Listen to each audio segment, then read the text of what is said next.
শিক্ষার্থীবৃন্দ, আশা করছি তোমরা সবাই ভালো আছো। আলহামদুলিল্লাহ আমিও ভালো আছি।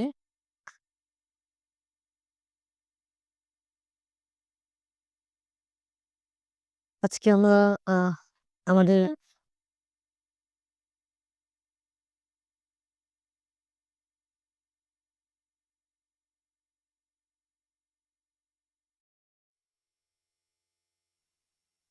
তার উন্নয়ন পরিকল্পনাটা নিয়ে একটু একটা ক্লাস দিলে ভালো হয়। আমাদের অর্থনীতি প্রথম পত্রের ভোক্তা এবং উৎপাদকের আচরণ অধ্যায়ে ২ নম্বর ক্লাসে এসেছি। আমরা চাহিদা অপেক্ষক এবং চাহিদা সমীকরণ এই দুটো বিষয় নিয়ে আলোচনা করব। আশা করি বেশিক্ষণ সময় লাগবে না। আমি মূলত প্রতিদিন জাস্ট ২৫ থেকে ৩০ মিনিট নিয়ে ক্লাস আলোচনা করতেছি। উন্নয়ন পরিকল্পনার ক্লাস আমরা এই অধ্যায় শেষে চেষ্টা করব, অসুবিধা নাই। দেখা যাক না কি হয়। গত ক্লাসে অর্থাৎ আমরা আমাদের ১ নাম্বার ক্লাসে যা আলোচনা করেছি সেগুলো হচ্ছে চাহিদা কাকে বলে, চাহিদা এর সংজ্ঞা,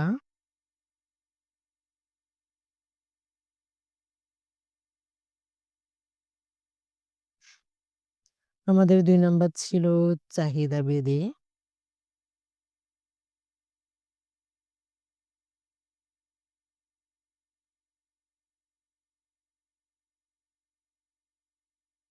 এরপর ছিল চাহিদা অঙ্কন, তাই না?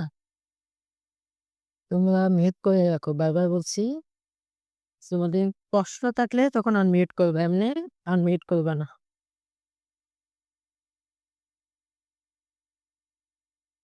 তো ক্লাস চলাকালীন তোমাদের প্রশ্ন থাকলে তখন অবশ্যই আনমিউট করে কথা বলবা, অথবা আমি তোমাদেরকে সুযোগ দিব।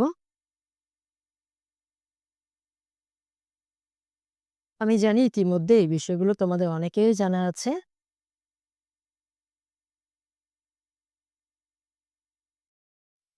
তারপর আমি যেহেতু এই অধ্যায়ে একদম শুরু থেকে শেষ পর্যন্ত ধারাবাহিকভাবে আলোচনা করব, এইজন্য আমি সিকোয়েন্সটা মেইনটেইন করতেছি, হ্যাঁ? এবং আমরা গত ক্লাসে চাহিদা অঙ্কনটাও দেখেছিলাম। চাহিদা অঙ্কন। এইগুলোই ছিল গত ক্লাসে আমাদের আলোচ্য বিষয়। তোমরা যারা গত ক্লাসটা মিস করেছো, আমি আমার পেজে রেকর্ড ক্লাসটা দিয়ে দিয়েছি। তোমরা একটু কষ্ট করে দেখে নিতে পারবা।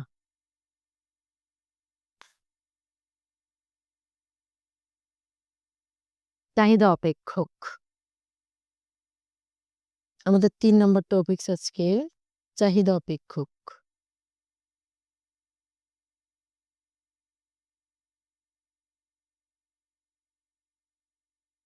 কিন্তু এই চাহিদা অপেক্ষক পড়ার আগে আমরা অপেক্ষক কাকে বলে একটু দেখে নিতে পারি।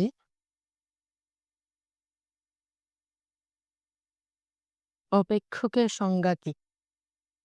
তো মজার বিষয় হচ্ছে, একবার কোনো এক শিক্ষার্থী পরীক্ষার খাতায় লিখেছে যিনি অপেক্ষা করেন তাকে অপেক্ষক বলে। মানে কত ক্রিয়েটিভ চিন্তা দেখছো তোমাদের? তাকে অপেক্ষক বলে নাকি? আমরা এই ধরনের সংজ্ঞা লিখব না। গণিতের ভাষায় অপেক্ষক, যাকে আমরা বলি ফাংশন। তোমরা পড়েছো গণিতে, এসএসসিতে এগুলো। স্বাধীন চলকের সাথে আমার সাথে একটু লিখে ফেলতে পারো, অধীন চলকের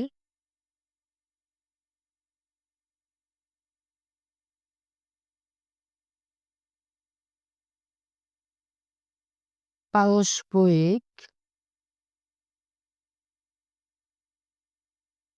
নির্ভরশীলতার সম্পর্কে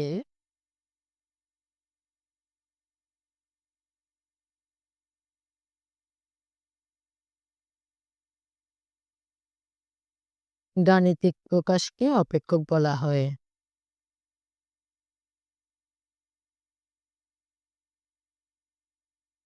এটা হচ্ছে অপেক্ষকের সংজ্ঞা।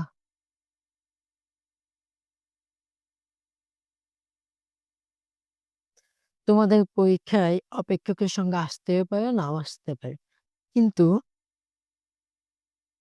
জানার জন্য হলেও এটা শিখা দরকার। অপেক্ষক কাকে বলে, তাই না? স্বাধীন চলকের সাথে অধীন চলকের পারস্পরিক নির্ভরশীলতার সম্পর্কে গাণিতিক প্রকাশকে অপেক্ষক বলা হয়।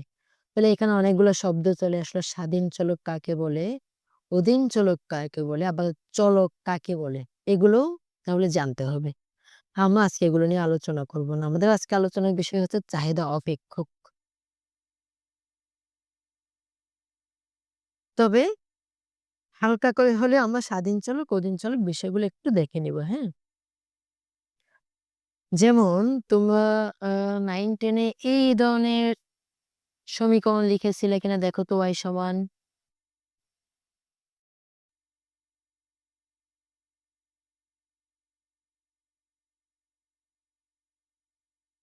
এক x cube plus 3x square plus 2x plus 5, এই ধরনের অনেক সমীকরণ লিখেছিল না?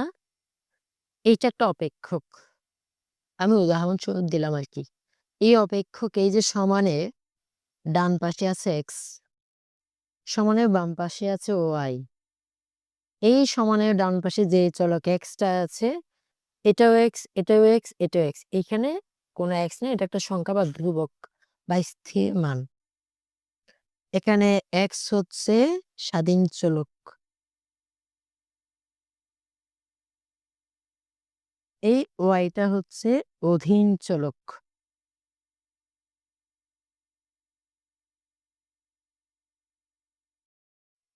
তাহলে এখান থেকে একটা বিষয় দেখা যাচ্ছে, এই স্বাধীন চলকটা সমানের ডান পাশে থাকে, অধীন চলকটা সমানের বাম পাশে থাকে। এরকম একটা তথ্য পাওয়া গেল। আরো মজার বিষয় হচ্ছে, এই যে চলক বললাম, স্বাধীন চলক বলি, অধীন চলক বলি, আর সবসময় ক্যাপিটাল লেটার। এগুলো সবগুলোই ক্যাপিটাল লেটার। অর্থাৎ তাহলে বোঝা গেল চলক দুই ধরনের, একটা স্বাধীন চলক, একটা অধীন চলক। স্বাধীন চলকটা থাকবে সমানের ডান পাশে, অধীন চলক থাকবে সমানের বাম পাশে, এবং চলকগুলো সবসময় ক্যাপিটাল লেটার হয়। তাহলে আমরা চলক আশা করি চিনতে পেরেছি। এখন প্রশ্ন হচ্ছে, স্বাধীন চলক কি একটা হবে নাকি একাধিক হবে? অধীন চলক কি একটা হবে না একাধিক হবে? শিক্ষার্থীরা তোমরা জেনে রাখো, স্বাধীন চলক একাধিক হতে পারে। আমি আবার বলছি, স্বাধীন চলক একাধিক হতে পারে, কিন্তু অধীন চলক সবসময় একটা। বুঝতে পেরেছো কি বলেছি? স্বাধীন চলক একটা হবে না একাধিক হতে পারে? বলো তো। আমার কথা শুনতে পাচ্ছ না? কেউ একজন রেসপন্স করো অন্তত পক্ষে। আচ্ছা, আমার মনে হয় তোমরা সবাই মিউট করে রাখছো, তাই কথা বলছো না। আমি ধরে নিচ্ছি তোমরা বুঝেছো। স্বাধীন চলক একাধিক হতে পারে, ওকে?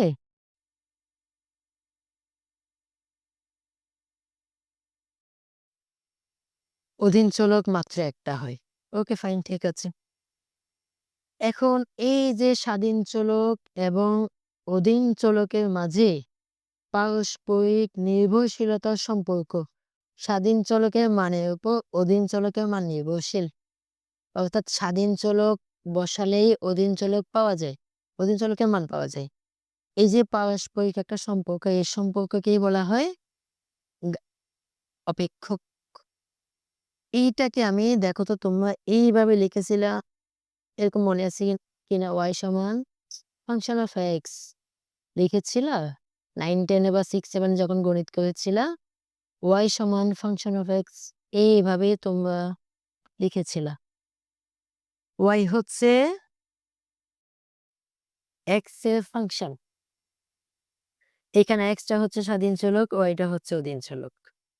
এই যে এদের মাঝে স্বাধীন চলক এবং অধীন চলকের মাঝে পারস্পরিক নির্ভরশীলতার সম্পর্ক, এই সম্পর্কে যে গাণিতিক প্রকাশ y সমান ফাংশন অফ এক্স, এটাকেই বলা হয় অপেক্ষক। এখন আমরা চাহিদা অপেক্ষকটা লিখব। চাহিদা অপেক্ষকের সংজ্ঞা। এই তোমরা কি আমার স্ক্রিন এবং সাউন্ড ক্লিয়ার শুনতে পাচ্ছ সবাই?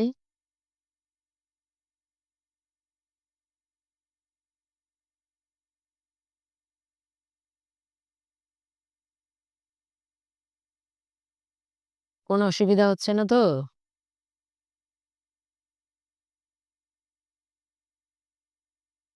হ্যাঁ, স্বাধীন চলক একাধিক হতে পারে, অধীন চলক একটা হয়।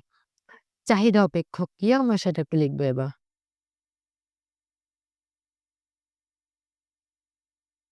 চাহিদা অপেক্ষক। Demand function.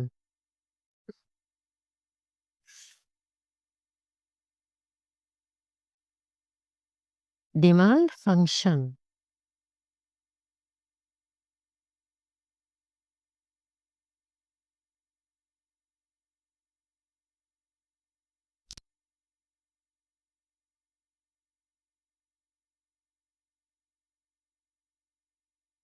লিখো, আমার সাথে একটু লিখে ফেলো। চাহিদার উপর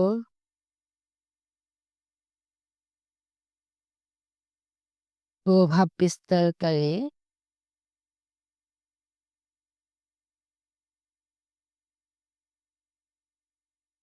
উপাদানগুলোর সাথে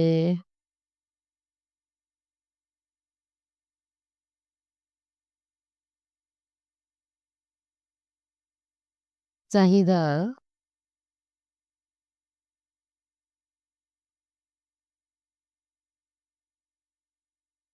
পরিমাণের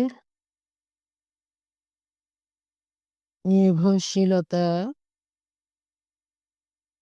সম্পর্কে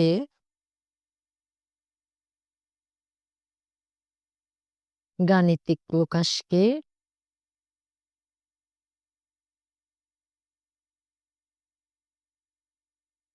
চাহিদা অপেক্ষক বলা হয়।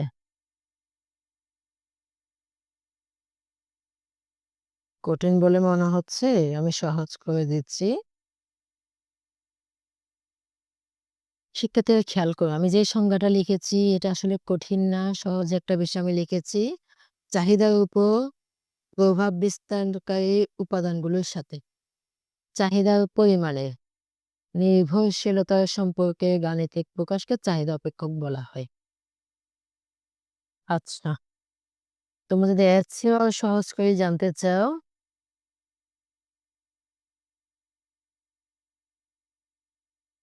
আচ্ছা, এর চেয়ে সহজ জানার দরকার নেই, আমি লিখে দেখাচ্ছি উদাহরণ দিয়ে, তাহলে আশা করি ক্লিয়ার হবে। দেখো, কিউএক্স, কিউ মানে কোয়ান্টিটি, এক্স মানে এক্স এর কোয়ান্টিটি, অর্থাৎ কোয়ান্টিটি অফ এক্স, অর্থাৎ এক্স এর পরিমাণ সমান এক্স এর পরিমাণটা কিসের উপর নির্ভর করবে? এক্স পণ্যের দাম, প্রাইস অফ এক্স। শিক্ষার্থীরা খেয়াল করো,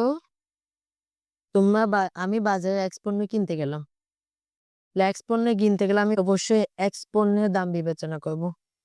এক্স পণ্যের দামের উপর ঠিক করে আমি কোয়ান্টিটি অফ এক্স ঠিক করব।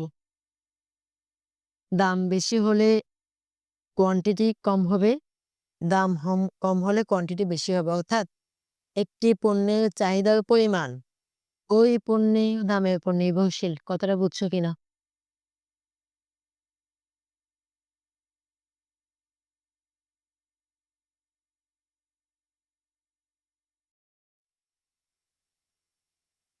একটি পণ্যের চাহিদার পরিমাণ ওই পণ্যের দামের উপর নির্ভরশীল, price of x. Price of x এর উপর কোয়ান্টিটি অফ এক্স নির্ভরশীল। এই যে দুইজনের পারস্পরিক নির্ভরশীলতার সম্পর্ক, এটাও চাহিদা অপেক্ষক। কিন্তু এক্স পণ্যের চাহিদার পরিমাণকে শুধু দামের উপর নির্ভর করে, এক্স পণ্যের দামের উপর নির্ভর করে এমনটা না হতে পারে। সম্পর্কিত অপর পণ্যের দাম, যেমন প্রাইস অফ ওয়াই, তার উপর নির্ভর করতে পারে। এটা কি জিনিস? বুঝে নাও। ধরলাম এক্স পণ্যটা ম্যাটাডোর কলম। ম্যাটাডোর কলম আছে না তোমাদের?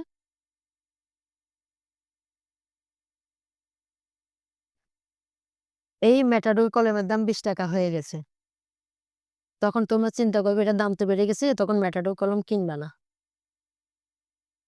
কিন্তু সম্পর্কিত এই যে ইকোনো কলম, ধরলাম আরেকটা কলম ইকোনো বা অল টাইম, এটার দাম কমে 10 টাকা হয়ে গেছে, তখন এটা বেশি কিনবা, এটা কম কিনবা। তাহলে একটি পণ্যের চাহিদার পরিমাণ, এক্স পণ্যের চাহিদার পরিমাণ শুধু এক্স পণ্যের দামের উপর নির্ভরশীল নয়, তার সাথে সম্পর্কিত অন্য পণ্যের দামের উপরও নির্ভর করতে পারে। Okay fine. PY মানে ওয়াই পণ্যের দাম। আরো কি হতে পারে?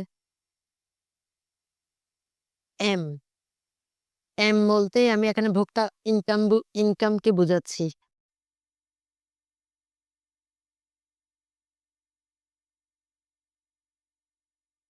এম না দিয়ে এটাকে আমি ওয়াই এ বলতে পারি। ওয়াই, তোমার কাছে অনেক টাকা আছে আর ইনকাম অনেক বেশি, তখন তুমি ইচ্ছে মতো এক্স পণ্য কিনতে পারবা।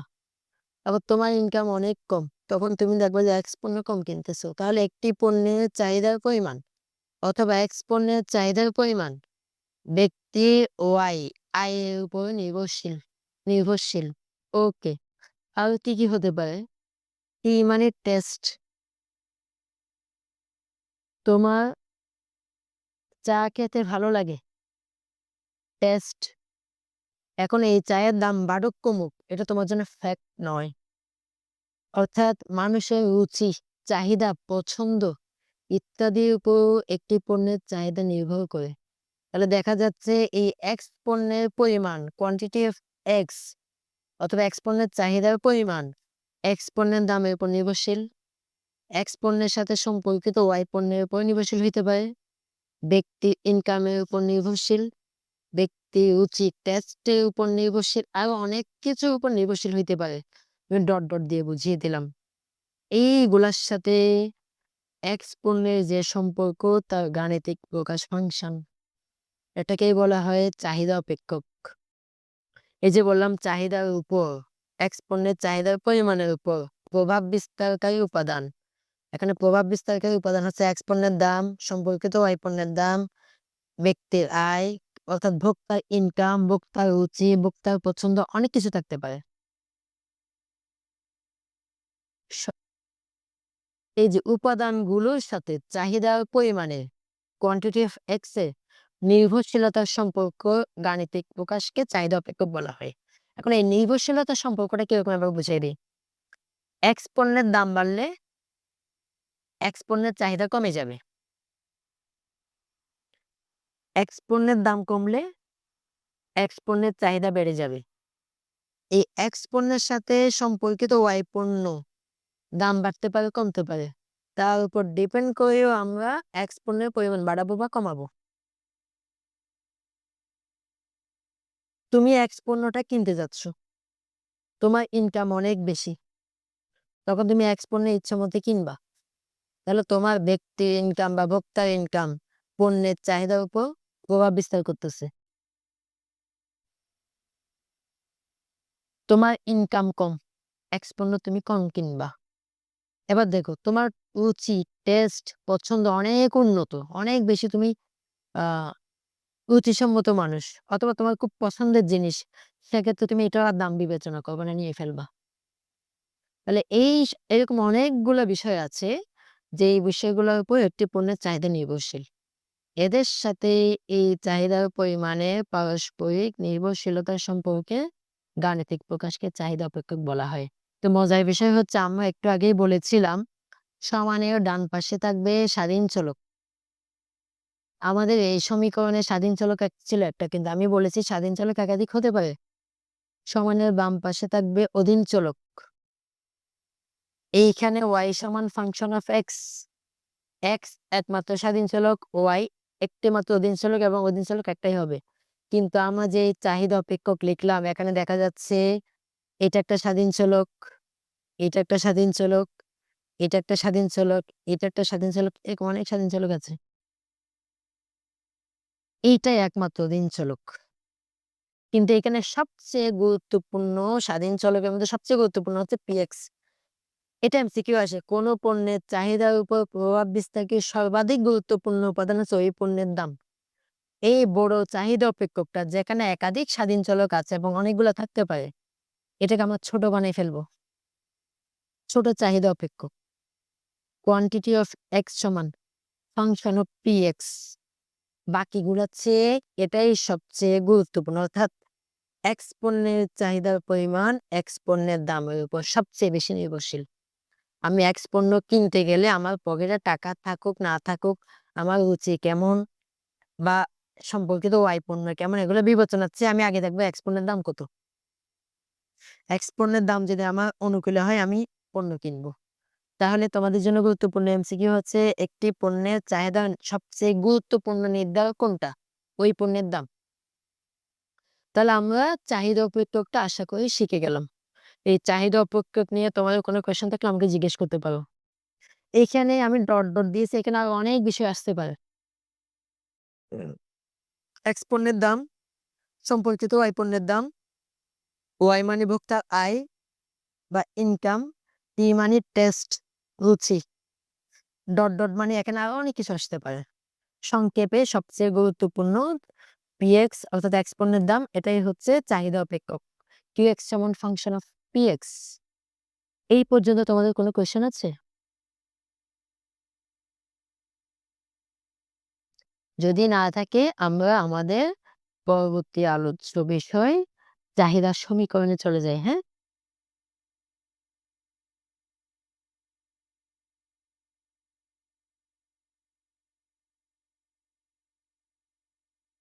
শিক্ষার্থীবৃন্দ, আমরা তো অনলাইনে ক্লাস নিচ্ছি। কোনো কারণে আমার যদি লিঙ্ক অফ হয়ে যায় আমি তোমাদেরকে একটা লিঙ্ক দিব। সো তোমরা ওয়াইট হইও না। আমরা চাহিদা সমীকরণে যাচ্ছি। ওকে,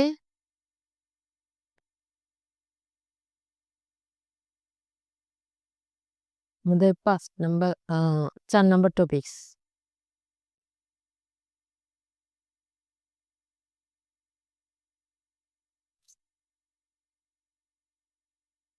চাহিদা সমীকরণ দেখো,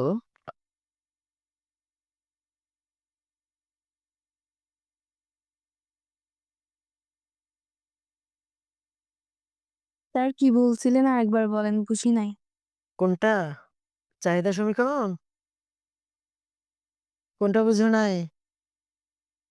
না, না স্যার, আপনি কোনো একটা প্রবলেম কি জানি তো বলছেন। হ্যাঁ, কোনো খালি আমার প্রবলেম। কোনো কারণে লিঙ্ক শেষ হলে আমি আরেকটা লিঙ্ক দিব, ওটা বলছি। তোমাদের একজনের প্রশ্ন দেখতে পেলাম, স্যার এগুলো যদি একটু লিখে দেন। লিখে দিচ্ছি আমি। এখানে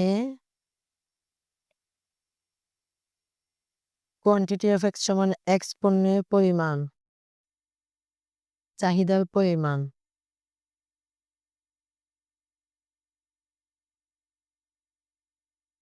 পি অফ এক্স সমান এক্স পণ্যের দাম, ওয়াই সমান পি অফ ওয়াই সমান সম্পর্কিত ওয়াই পণ্যের দাম। এই সম্পর্কিত শব্দটা আমি পরে অন্য ক্লাসে বুঝাবো, তখন তোমরা আশা করি ক্লিয়ার হবা।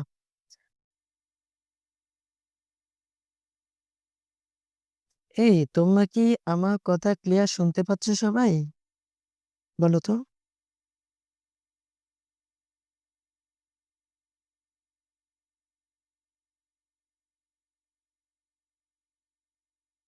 টি মানে রুচি, টেস্ট।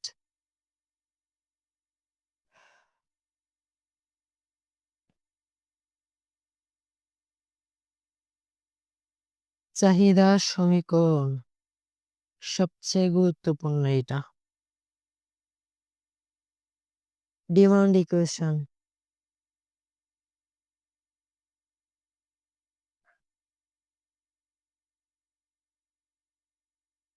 আমাদের 4 নম্বর টপিকস।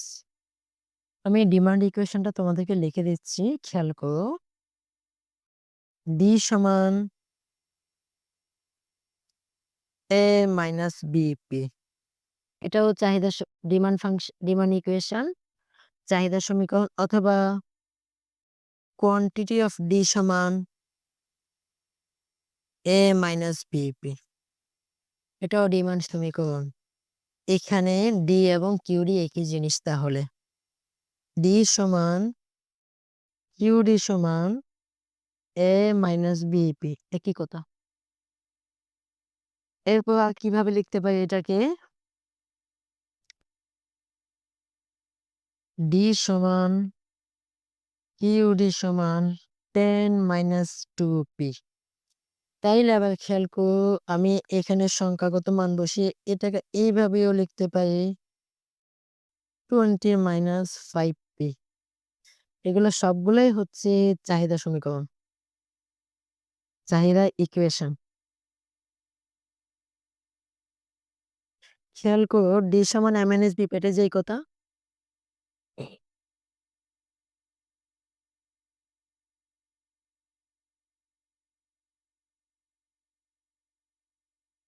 QD সমান m - b একই কথা, অর্থাৎ d এবং QD একই জিনিস, ডিমান্ড।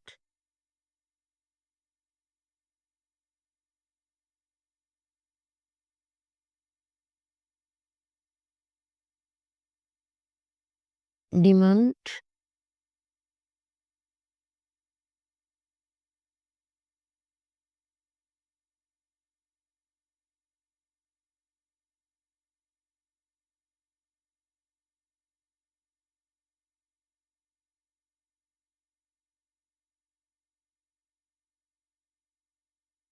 QD সমান তাও কোয়ান্টিটি অফ ডিমান্ড, চাহিদার পরিমাণ।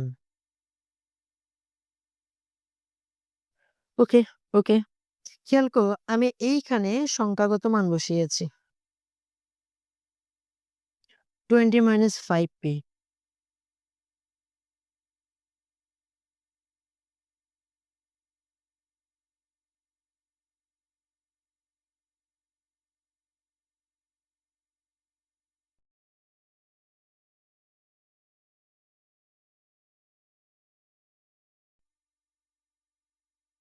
শিক্ষার্থীবৃন্দ একটু ভালো করে খেয়াল করো, আমরা চাহিদা সমীকরণটা যে লিখলাম,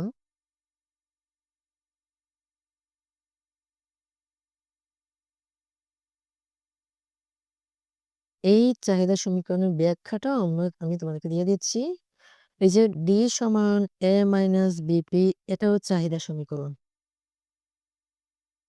ওকে,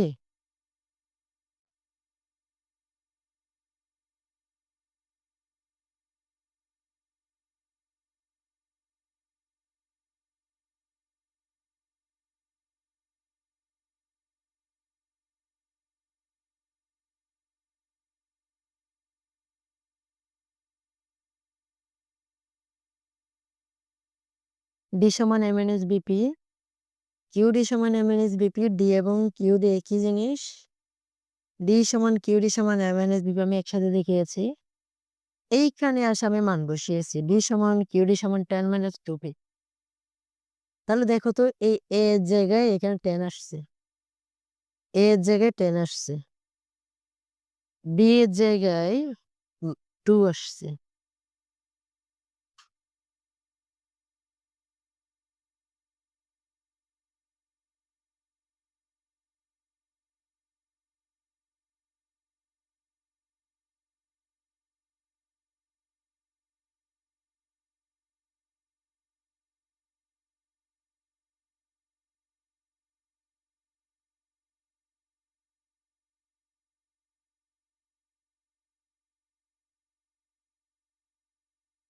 b এর জায়গায় আসছে 2।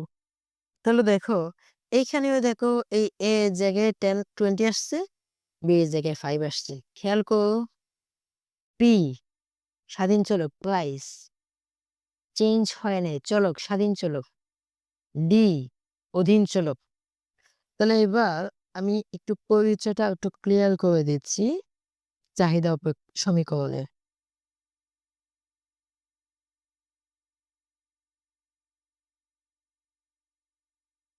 a - bp, বিপি মানে ব্লাড প্রেশার নয়, হ্যাঁ। ডি মানে ডিমান্ড, চাহিদা অথবা চাহিদার পরিমাণ যাই বলো।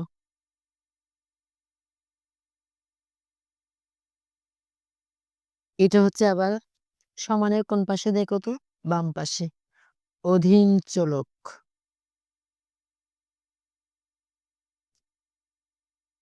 এ পি প্রাইস,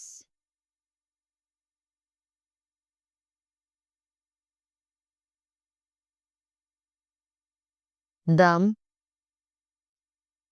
এটা আবার সমানের কোন পাশে, ডান পাশে, স্বাধীন চলক।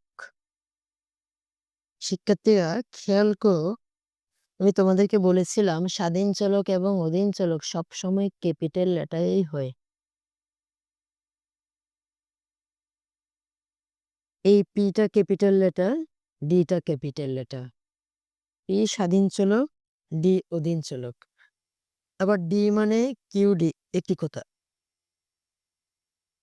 এই এ দেখো স্মল লেটার, বি দেখো স্মল লেটার। তার মানে এগুলো চলক না, এগুলো অন্য কিছু হতে পারে। এগুলোর নাম কি আমরা এখন দেখবো, এগুলো কি আসলে। এ একে বলা হয় ছেদক।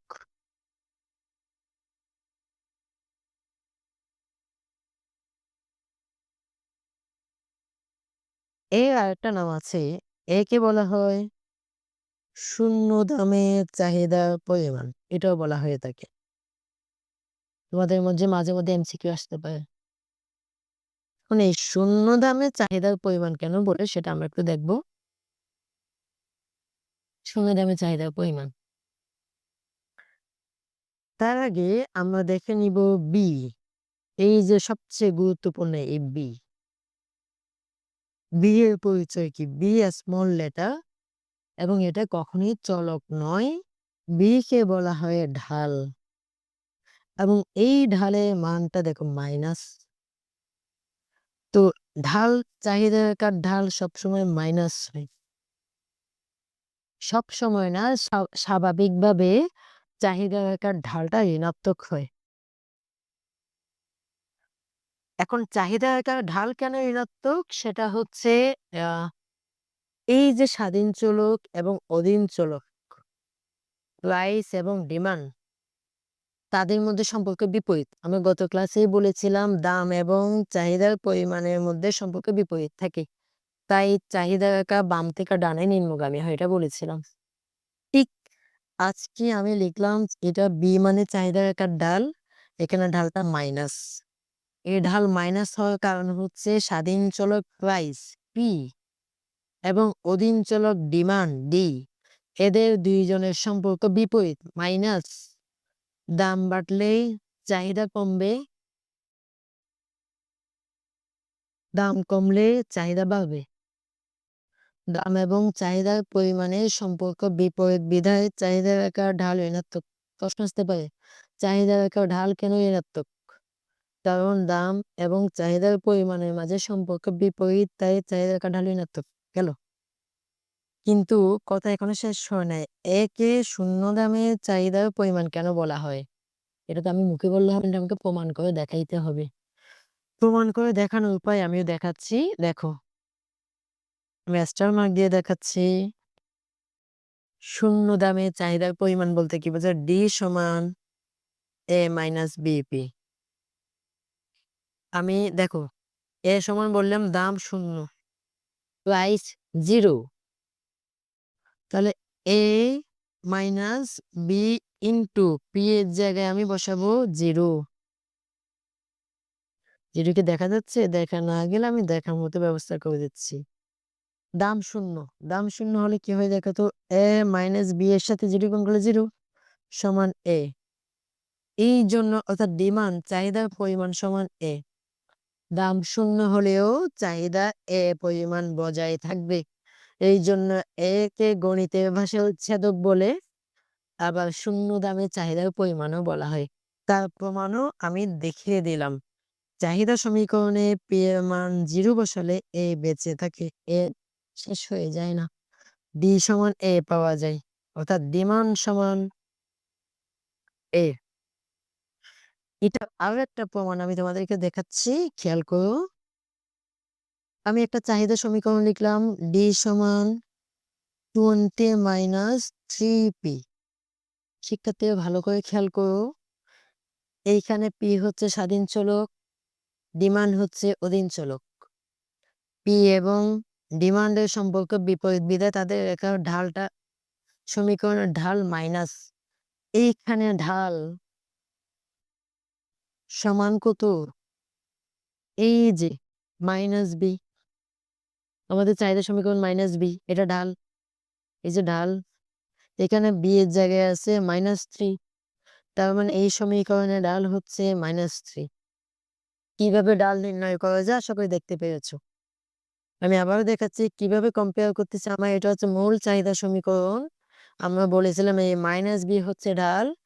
আমার এই চাহিদা সমীকরণের ঢাল হচ্ছে -3।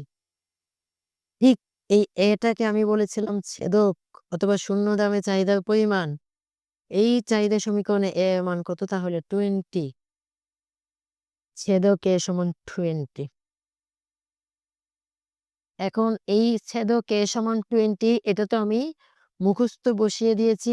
এইখান থেকে দেখি A এর জায়গায় 20 বসিয়েছি বিদায়। এইখানে যদি 50 থাকতো আমার A সমান 50 হতো। কিন্তু আমি যে বললাম A হচ্ছে শূন্য দামের চাহিদার পরিমাণ, সেটা আমি এদিকে প্রমাণ যেমন করেছি এই পাশে, এই পাশে আমি চাইলে প্রমাণ করতে পারবো। সেটা কিভাবে? একটু খেয়াল করো। D সমান 20 মাইনাস 3P। P এর মান কত হবে? 0। কারণ শূন্য দাম 0 হলে 20 মাইনাস 0 ইকুয়াল 20, অর্থাৎ ডিমান্ড সমান কত? 20। দেখো D সমান যেমন আসছিল, এখানে D সমান 20 আসছে, কারণ এইখানে A এর মান হচ্ছে 20। আশা করি এই চাহিদা সমীকরণের কমপ্লিট ব্যাখ্যাটা তোমরা বুঝতে পেরেছো। এই পর্যন্ত তোমাদের কোনো জানা থাকলে আমাকে জিজ্ঞেস করো। যদি না থাকে আমি একটা ব্যাখ্যা দিব, ঢাল কেন ঋণাত্মক। প্রশ্নটা লিখতে পারো।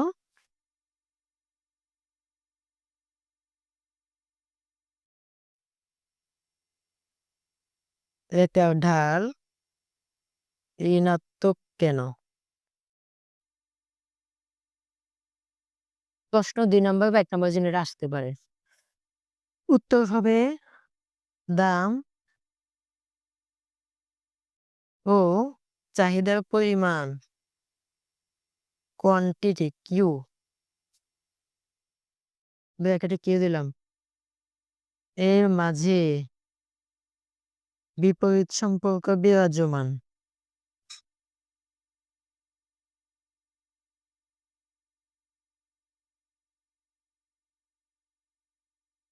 বিরাজমান। তাই চাহিদা সমীকরণে ঢাল ঋণাত্মক। গতকাল তোমরা যারা ক্লাস করেছিল তাদের মনে একটা প্রশ্ন এখন উকি দিচ্ছে, স্যার আপনি গতকালকে বলেছিলেন চাহিদা রেখা কেন বাম থেকে ডানে নিম্নগামী? তার উত্তর আমি দিয়েছিলাম দাম এবং চাহিদার পরিমাণের মাঝে বিপরীত সম্পর্ক বিরাজ করে বিধায় চাহিদা রেখা বাম থেকে ডানে নিম্নগামী। দুটি একই কথা। এখন যদি মনে করো প্রশ্নটা যদি আবার আমি লিখে দিই, চাহিদা রেখা কেন নিম্নগামী? চাহিদা রেখা কেন বাম হতে ডানে নিম্নগামী? গতকালকে ক্লাসে এই প্রশ্নটা লিখে দিয়েছিলাম, ডানে নিম্নগামী। এই প্রশ্নটা গত ক্লাসে লিখে দিয়েছিলাম, চাহিদা কেন বাম থেকে ডানে নিম্নগামী। উত্তর বলেছিলাম দাম এবং চাহিদার পরিমাণের মাঝে বিপরীত সম্পর্ক বিরাজ করে বিধায় চাহিদা রেখা বাম থেকে ডানে নিম্নগামী। তাহলে এই দুটার মাঝে একই সম্পর্ক বিরাজমান। আমরা এখন সেটা দেখব। শিক্ষার্থীরা আর একটু খেয়াল করো, চাহিদা সমীকরণ ডি সমান এ মাইনাস বিপি। এইখান থেকে যদি আমি চাহিদা রেখা অঙ্কন করি, চাহিদা রেখাটা হবে এইরকম। এই হচ্ছে আমাদের স্বাভাবিক চাহিদা রেখা। ভূমিয়ককে আমরা গতকালকেই বলেছিলাম চাহিদার পরিমাণ কোয়ান্টিটি, লম্বকে প্রাইস। এটা হচ্ছে ডিমান্ড কার্ভ। এই যে আমি একটু আগে লিখলাম চাহিদা রেখা কেন বাম থেকে ডানে নিম্নগামী, উত্তর বলেছিলাম দাম এবং চাহিদার পরিমাণের মাঝে বিপরীত সম্পর্কে বিরাজ করে বিধায় চাহিদা রেখা বাম থেকে ডানে নিম্নগামী। ঠিক উত্তরটাই দেখো, দাম, লম্বকে প্রাইস, ভূমিয়ককে পরিমাণ, এদের দুইজনের মাঝে বিপরীত সম্পর্ক বিরাজ করে, তাই চাহিদা রেখা বাম থেকে ডানে নিম্নগামী। ঠিক একই কারণে এটাও বলা যায় দাম এবং চাহিদার পরিমাণের মাঝে বিপরীত সম্পর্ক বিরাজ করে বিধায় চাহিদা রেখার ঢাল ঋণাত্মক। আর চাহিদা রেখার ঢাল ঋণাত্মক হলে চাহিদা রেখা বাম থেকে ডানে নিম্নগামী হয়। একই কথা। আশা করি উত্তরটা পেয়েছো। এখন তোমাদের আর কিছু জানার আছে কিনা আজকের ক্লাস নিয়ে? তো তোমরা এই বিষয়গুলো বুঝতে পেরেছো কিনা?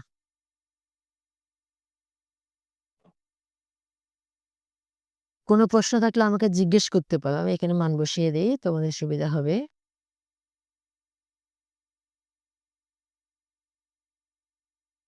গতকালকে যারা ক্লাস মিস করেছো তারা একটু দেখে নিতে পারো। ৳10 হলে ২ টা কিনে দাম কমে ৳5 হলে ৪ টা কিনতেছে। এটা A বিন্দু, এটা B বিন্দু। এই যে দেখো, একটি জিনিসের প্রাইস যখন ৳10 তখন ২ টা কিনছে। কোয়ান্টিটি ২ টা।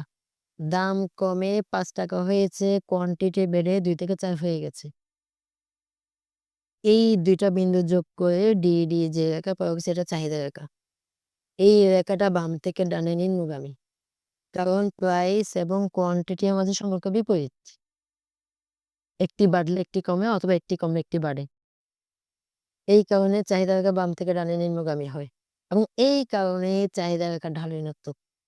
সোজা কথা এই ২ জনের মাঝে সাপে নেউলের সম্পর্ক। একজন এদিকে গেলে অন্যজন উল্টো দিকে যায়। তাই ঢাল ঋণাত্মক, তাই চাহিদা রেখা বাম থেকে ডানে নিম্নগামী হয়। এখন যদি এক কথায় উত্তর দিতে চাও, দাম এবং চাহিদার পরিমাণের মাঝে বিপরীত সম্পর্ক বিরাজ করে বিধায় চাহিদা সমীকরণের ঢাল ঋণাত্মক হয়। আর চাহিদা সমীকরণের ঢাল ঋণাত্মক হলে চাহিদা রেখা বাম থেকে ডানে নিম্নগামী হবে। একসাথে বলা যাবে।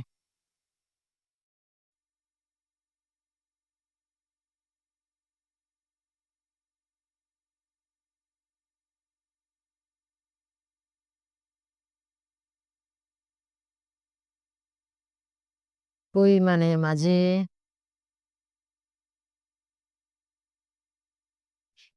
বিপরীত সম্পর্ক বিরাজ করে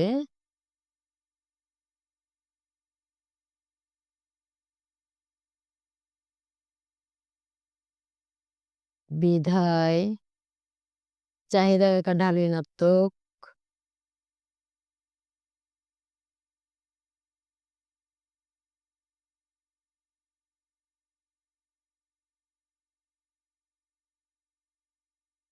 চাহিদা রেখার ঢাল ঋণাত্মক হলে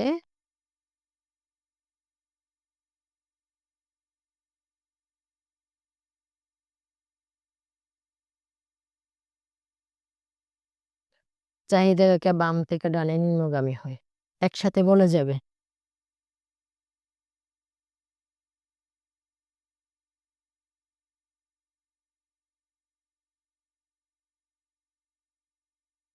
আজকে আমরা ক্লাস এখানেই শেষ করবো। আর ক্লাস বাড়াবো না। এখন তোমাদের কোনো কোয়েশ্চেন থাকলে আমাকে জিজ্ঞেস করতে পারো। ইতিমধ্যে আজকে আমরা যা পড়েছি আমি একটু সংক্ষেপে ১ম থেকে বলে দিচ্ছি। আজকে আমাদের জিস্ট ক্লাস অর্থাৎ ক্লাসের সারসংক্ষেপ।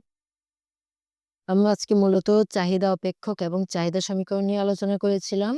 আমাদের আজকে ৩ নাম্বার আলোচনার বিষয়বস্তু ছিল চাহিদা অপেক্ষক। চাহিদা অপেক্ষক জানার আগে আমরা অপেক্ষকের সংজ্ঞা জেনেছি। স্বাধীন চলকের সাথে অধীন চলকের পারস্পরিক নির্ভরশীলতার সম্পর্কে গাণিতিক প্রকাশকে অপেক্ষক বলা হয়। আমরা এখানে একটা সমীকরণ লিখেছি। এখানে আমরা দেখতে পাচ্ছি এক্স হচ্ছে একটা চলক যেটা সময়ের ডান পাশে অবস্থিত এবং যাকে আমরা স্বাধীন চলক হিসেবে অভিহিত করেছি। ওয়াই হচ্ছে আরেকটা চলক, সেটা সমানের বাম পাশে অবস্থিত এবং যাকে আমরা অধীন চলক হিসেবে অভিহিত করেছি। আমি এটাকে সংক্ষেপে ওয়াই সমান ফাংশন অফ এক্স লিখেছি। ইহাই হচ্ছে গাণিতিক অপেক্ষক। স্বাধীন চলকের সাথে অধীন চলকের নির্ভরশীলতার সম্পর্ক। উল্লেখ্য, স্বাধীন চলক হোক অধীন চলক হোক সবসময় ক্যাপিটাল লেটারে হয় এবং স্বাধীন চলক একাধিকও হতে পারে। এরপর আমরা জেনেছি চাহিদা অপেক্ষক কি, ডিমান্ড ফাংশন। চাহিদার উপর প্রভাব বিস্তারকারী উপাদানগুলোর সাথে চাহিদার পরিমাণের নির্ভরশীলতার সম্পর্কে গাণিতিক প্রকাশকে চাহিদা অপেক্ষক বলা হয়। আমি একটা বিশাল চাহিদা অপেক্ষক লিখেছি কিউএক্স। কিউএক্স মানে এক্স পণ্যের চাহিদার পরিমাণ বা কোয়ান্টিটি অফ এক্স। সেটা কিসের উপর নির্ভর করে? এক্স পণ্যের দামের উপর, প্রাইস অফ এক্স। এক্স পণ্যের সাথে সম্পর্কিত ওয়াই পণ্যের দামের উপর, ভোক্তা বা ক্রেতার ওয়াই ইনকামের উপর, রুচির উপর আরো অনেক বিষয় থাকতে পারে। এই দেখা যাচ্ছে এখানে এই প্রতিটাই হচ্ছে স্বাধীন চলক। এর থেকে বোঝা যায় স্বাধীন চলক একাধিক হতে পারে এবং এই স্বাধীন চলকের সাথে অধীন চলক যে কোয়ান্টিটি অফ এক্স বা এক্স পণ্যের চাহিদার পরিমাণে যে গাণিতিক সম্পর্ক, এটাই হচ্ছে চাহিদা অপেক্ষক। এটা বিশাল চাহিদা অপেক্ষক। তবে এখানে সবচেয়ে গুরুত্বপূর্ণ স্বাধীন চলক হচ্ছে এই এক্স পণ্যের দাম, প্রাইস অফ এক্স। যেই পণ্যের চাহিদার পরিমাণ ওই পণ্যের দামটাই হচ্ছে সবচেয়ে গুরুত্বপূর্ণ নির্ধারক। এইজন্য আমি চাহিদা অপেক্ষকটাকে সংক্ষেপ করে ফেলেছি। QX সমান function of function of PX। X পণ্যের দাম, PX হচ্ছে স্বাধীন চলক, QX হচ্ছে অধীন চলক। একটি মাত্র স্বাধীন চলক, একটি মাত্র অধীন চলক আমরা নিয়ে আসছি। ওকে গেল। এই গেছে আমার অপেক্ষক। এখন আসছে আমার 4 নাম্বার টপিক, চাহিদা সমীকরণ। ডিমান্ড ইকুয়েশন কি? D সমান M - BP, এটা চাহিদা সমীকরণ। QD সমান M - BP, এটাও চাহিদা সমীকরণ। D সমান QD সমান M - BP একই কথা, অর্থাৎ D সমান QD, কোনো পার্থক্য নাই। D সমান QD সমান 10 - 2P। এখানে আমি আবার মান বসিয়েছি, দেখা যাচ্ছে এই A এর জায়গায় 10 আসছে, B এর জায়গায় 2 আসছে। P হচ্ছে প্রাইস, স্বাধীন চলক, স্বপরিবর্তিত, তার কোনো পরিবর্তন হবে না। D অথবা QD হচ্ছে অধীন চলক। এখানে QD সমান আমি 20 - 5P লিখেছি। এখানে ঢাল হচ্ছে -5, এই যে -B এর জায়গায় -5, এটা ঢাল। ছেদক A এর জায়গায় হচ্ছে 20 অথবা 10। এখন এই ছেদক কি, ঢাল কি, সেগুলো আমরা একটা বিবরণ দিয়েছি এইখানে। D সমান চাহিদা অথবা চাহিদার পরিমাণ, যেটা অধীন চলক। P প্রাইস, দাম, স্বাধীন চলক। A কে বলা হয় ছেদক অথবা শূন্য দামে চাহিদার পরিমাণ, অর্থাৎ দাম 0 হলেও যে চাহিদা বজায় থাকবে সেটাই হচ্ছে A। B হচ্ছে ঢাল, যা সবসময় মাইনাস হবে, অর্থাৎ চাহিদার একটা ঢাল মাইনাস হয়, কেন মাইনাস হয় তার ব্যাখ্যা আমরা দিয়েছি। এইখানে আমি ব্যাখ্যাটা দিয়েছি D সমান M - BP। কেন A কে শূন্য দামে চাহিদার পরিমাণ বলা হয়, P এর মান 0 বসিয়ে দেখার পর D সমান A পাওয়া গেছে। এইখানে আমি আবার সংখ্যাগত চাহিদার মান বসিয়ে একই জিনিস প্রমাণ করেছি। এখানে ঢাল হচ্ছে -3, ছেদক হচ্ছে 20 বা শূন্য দামের চাহিদার পরিমাণ। শূন্য দামের চাহিদার পরিমাণ 20, সেটা প্রমাণ করলাম কিভাবে? P এর জায়গায় 0 বসিয়ে দিয়েছে, দাম হচ্ছে 0। অর্থাৎ দাম 0 হলে এই পুরো জিনিসটাই তুমি নিয়ে ফেলবা। তোমার ডিমান্ড পুরোটাই। এটাকে আমরা চিটাঙ্গা ভাষায় বলি মাগনা ফেলে সবকিছুই নিয়ে ফেলি। সি পাইছো, এই 20 যা আছে সবকটাই নিয়ে ফেলছো। ডিমান্ড 20, অর্থাৎ শূন্য দামে এই পুরোটাই আমরা নিয়ে ফেলেছি। ছেদক অথবা শূন্য দামের চাহিদার পরিমাণ 20। এখানে 50 হলে শূন্য দামের চাহিদার পরিমাণ 50 হতো। গেল। এখান থেকে একটা গুরুত্বপূর্ণ কোয়েশ্চেন, চাহিদার একটা ঢাল ঋণাত্মক হয় কেন? এই যে বললাম, এই যে -B -3, চাহিদার একটা ঢাল কেন ঋণাত্মক? উত্তরটা আমি দিয়েছি, প্রাইস এবং চাহিদার পরিমাণের মাঝে সবসময় বিপরীত সম্পর্ক বিরাজমান, সাপে নেউলে সম্পর্ক বিরাজমান, তাই চাহিদা সমীকরণের ঢাল ঋণাত্মক হয়। গত ক্লাসে বলেছিলাম চাহিদা রেখা কোনো বাম থেকে ডানে নিম্নগামী হয়, তখনই আমি একই উত্তর দিয়েছিলাম, দাম এবং পরিমাণের মাঝে বিপরীত সম্পর্কে বিরাজ করে বিধায় চাহিদা রেখা বাম থেকে ডানে নিম্নগামী হয়। কেন? দুটো প্রশ্নের উত্তর একই, তার উত্তরটা তোমরা পরের ক্লাসে পাবা। তবে আমি আংশিক উত্তর আজকে দিয়ে দিয়েছি। সেটা কিরকম? আমি এদিকে একটা কাল্পনিক চাহিদা রেখা অঙ্কন করেছি, যেখানে আমি দেখাচ্ছি 10 টাকা দিলে 2টা জিনিস কিনে, দাম কমে 5 টাকা হলে 4টা জিনিস কিনে, অর্থাৎ দাম কমে গেছে, চাহিদা বেড়ে গেছে। এই যে A এবং B বিন্দু যোগ করে বাম থেকে ডানে নিম্নগামী চাহিদা রেখা পাওয়া গেছে। এই চাহিদা রেখাটাকে বলা হয় বাম থেকে ডানে নিম্নগামী, কারণ P এবং কোয়ান্টিটি এর মাঝে সম্পর্ক বিপরীত। কিভাবে? দাম যখন 5 টাকা তখন 4টা কিনে, দাম বেড়ে 10 টাকা হয়েছে তখন চাহিদার পরিমাণ কমে 2টা হয়ে গেছে। উল্টা সম্পর্ক। তাই চাহিদা রেখা বাম থেকে ডানে নিম্নগামী হয়, চাহিদা রেখার ঢাল ঋণাত্মক হয়। আমি এখানে লিখিয়ে দিয়েছি, দাম এবং চাহিদার পরিমাণের মাঝে বিপরীত সম্পর্কে বিরাজ করে বিধায় চাহিদা রেখার ঢাল ঋণাত্মক। চাহিদা রেখার ঢাল ঋণাত্মক হয় বিধায় চাহিদা রেখা বাম থেকে ডানে নিম্নগামী হয়, একই কথা। আগামী ক্লাসে আমরা জানতে চাইবো এটা কেন সরল রেখা হলো। আজকে ক্লাস এখানেই থাক। কোনো প্রশ্ন আছে আর কারো?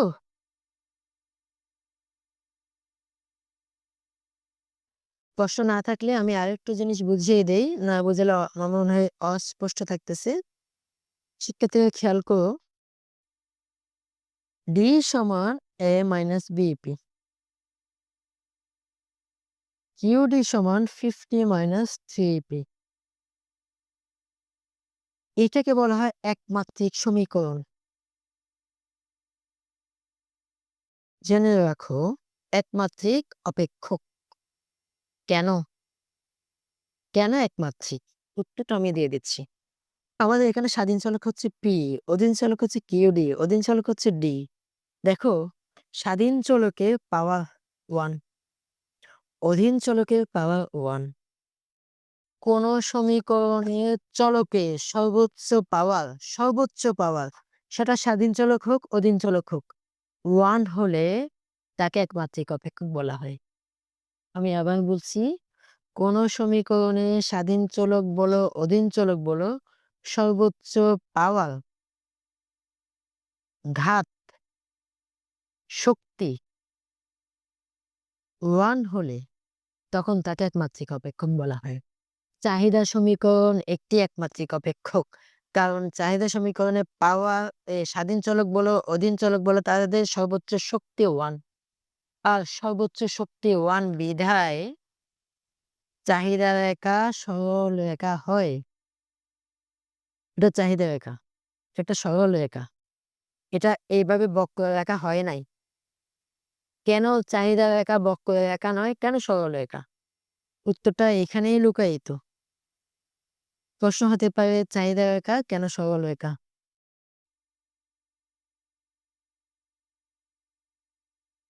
কেন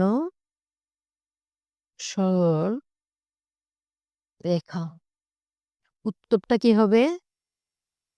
চাহিদা সমীকরণে স্বাধীন চলক এবং অধীন চলকের সর্বোচ্চ পাওয়ার 1, অর্থাৎ চাহিদা সমীকরণ একটি একমাত্রিক অপেক্ষক। একমাত্রিক অপেক্ষক সবসময় সরল রেখা হবে। তো শেষ। চাহিদা সমীকরণের ঢাল ঋণাত্মক বিধায় চাহিদা রেখা বাম থেকে ডানে নিম্নগামী হয়। উত্তর শেষ। তাহলে আজকে আমরা চাহিদা সমীকরণে পোস্টমর্টেম কমপ্লিট করলাম। কি করলাম বলো তো? পোস্টমর্টেম। সিআইডি দেখো তোমরা?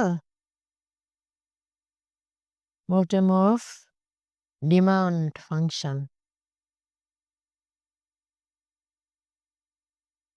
আমরা খুঁটিনাটি যা আছে সব বের করে ফেলেছি, একেবারে নাড়ি-ভুড়ি সহ। এই ডি সমান এ মাইনাস বিপি এর নাড়ি নক্ষত্র সব জেনে নিয়েছি। এটা একটা একমাত্রিক সমীকরণ। এইটা সরলরেখা হবে, বাম থেকে ডানে নিম্নগামী হবে। এখানে পি হচ্ছে প্রাইস স্বাধীন চলক, ডি হচ্ছে ডিমান্ড অধীন চলক, এ হচ্ছে ছেদক, বি হচ্ছে ঢাল সেটা মাইনাস। তাহলে এটাকে কি বলা যায় না পোস্টমর্টেম অফ ডিমান্ড ফাংশন? তোমাদের কোনো কোয়েশ্চেন থাকলে আমাকে বলতে পারো। কোনো কোয়েশ্চেন আছে?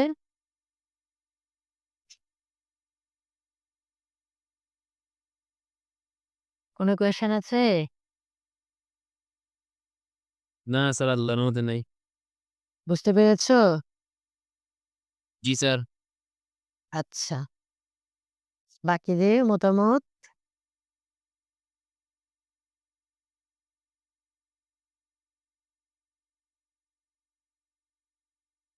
অন্যদের মতামত কি?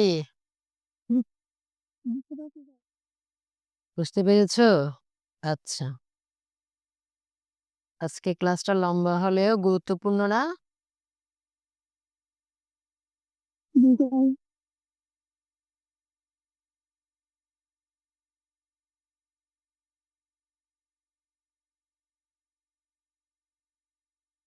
আমরা যা যা জেনেছি আজকে,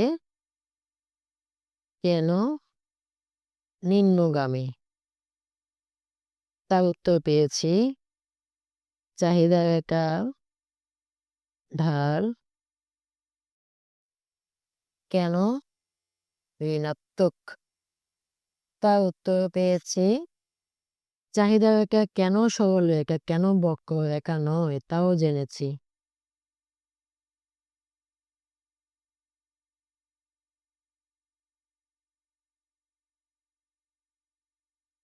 এই প্রশ্নগুলো উত্তর আমরা পেয়েছি। তাহলে আজকে আমার ক্লাস এইখানেই শেষ করি। আমার এই ক্লাস রেকর্ডটি আমার ইউটিউব চ্যানেল অথবা ফেসবুক পেজে পেয়ে যাবা। তোমরা কোনো সমস্যা হলে এখানে গিয়ে আবার রিপিট করতে পারবা ক্লাসটা। তো ঠিক আছে, শিক্ষার্থীরা সবাই ভালো থাকো, সুস্থ থাকো। আল্লাহ হাফেজ। প্রত্যেকদিন হবে?